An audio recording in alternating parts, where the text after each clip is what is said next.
We continue with lesson 9. In this case, we're talking about grammar point 9.2, which is verbs that change meaning in the preterite. You might be wondering what's happening or why are they changing meaning in the past tense.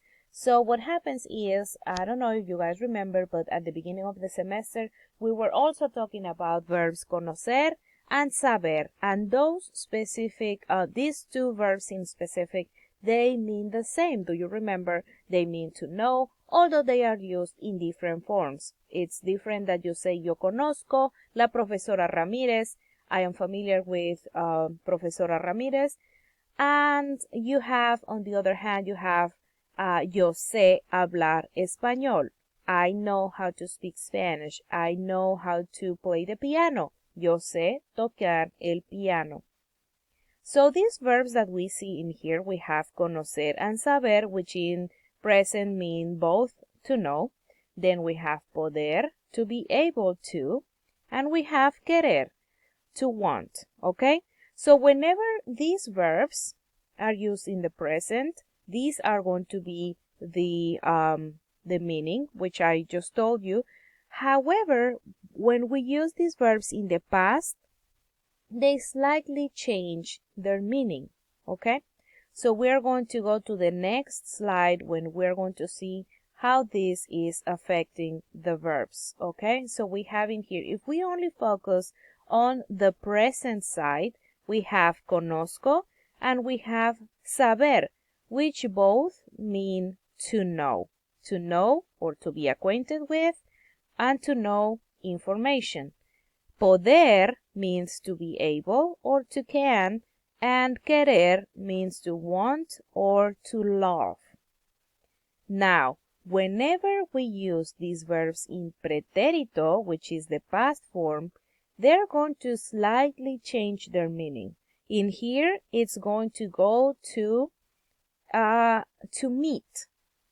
In here means to be familiar, to be acquainted with, or to know. Over here is going to change to only mean to meet someone. Conozco, I am familiar, I am acquainted. Conocí, I met. Okay? To know information, saber. Over here, in the past tense, to find out or to learn. Supimos la verdad anoche. We found out the truth last night. So it's not going to mean I knew, but it's going to mean I learned. To be able, in the present, we say poder, podemos hacerlo, we can do it. But in the past is to manage or to succeed to do something. Pudimos hacerlo ayer. We managed to do it yesterday.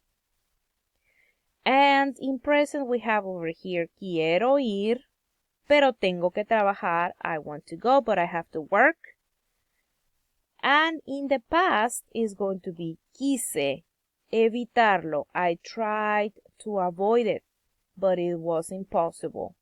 So conocer in the present and pretérito are going to be two different things. So you have to focus on the tense, if it's present or past, to know the meaning of the verb. Obviously, they're going to look different because you're going to conjugate this side in presente and you're going to conjugate this side in pretérito. Now, you have to keep in mind they will change their meaning. So we have a little bit more information over here, which, as I said, these differences are a little bit more accentuated in the past when they go to the past form. Okay, so if in here you say pude, I succeeded to do something. No pude, I failed to do something. So for example, if you say no pude ir a la fiesta, it gives you a feeling that you wanted to and that you tried, but you weren't able to make it. You failed to do to the party. Now you say quise, I tried to, or you can say no quise, I refused to. Okay, so if you can see, we have both of these in the past, pude or no pude, but by putting in there that no in the front, it's going to mean something slightly different. So for example, in here, pude, I was able to, or I succeeded.